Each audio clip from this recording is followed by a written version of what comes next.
ওয়াকফ হলো ইসলামী দানের একটি প্রাচীন ব্যবস্থা। ওয়াকফ বোর্ডের পরিচালনা মুসলমানদের দ্বারাই হওয়া উচিত। গত কয়েকদিন আগে ভারতের পার্লামেন্টে মুসলিম ওয়াকফ সংশোধন বিল 2025 নামে একটি আইন পাশ করা হয়।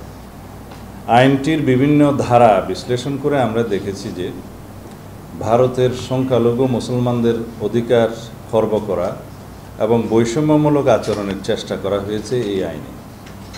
ভারতে মুসলমানরা এবং বিভিন্ন মুসলিম সংগঠন এই বিলকে অসাংবিধানিক রাজনৈতিক উদ্দেশ্য প্রণোদিত বলে প্রতিক্রিয়া ব্যক্ত করেছেন।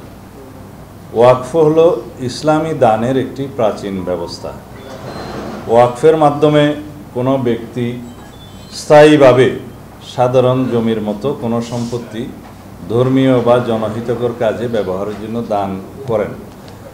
এই ধরনের ওয়াকফ সম্পত্তি বিক্রি করা বা কারো নামে হস্তান্তর করা যায় না।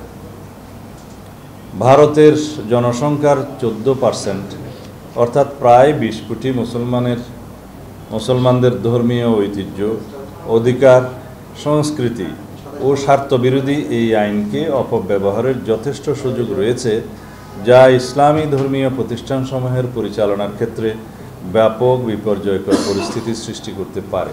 বিশ্বমানের থার্মিক্স রড, সালাম স্টিল থার্মিক্স, দেশের একমাত্র থার্মিক্স রড। ভারতে ওয়াকফ বোর্ডগুলোর অধীনে প্রায় 10 লক্ষ একর সম্পত্তির মধ্যে অধিকাংশই ব্যবহৃত হয় মসজিদ, মাদ্রাসা, কবরস্থান ও এতিমখানার মতো জনকল্যাণমূলক কাজে। নতুন আইনে পরিচালনা বোর্ডে অমুসলিম সদস্যদের অন্তর্ভুক্তির বিষয়টি বিতর্কের সৃষ্টি করেছে, যার ফলে মুসলিম নাগরিকদের সাংবিধানিক অধিকার ক্ষুণ্ণ হতে পারে। মুসলমানদের ধর্মীয় অধিকারে হস্তক্ষেপের কারণে এবং বৈষম্যমূলক আচরণের ফলে সাম্প্রদায়িক সম্প্রীতি বিনষ্টের আশঙ্কা দেখা দিতে পারে।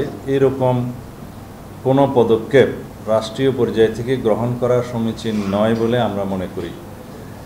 ভারতে অন্যান্য ধর্মাবলম্বীদের এই জাতীয় বোর্ডে অথবা কোনো আইনি সংগঠনে ভিন্ন ধর্মাবলম্বীদের কোনো অন্তর্ভুক্তি দেখা যায় না।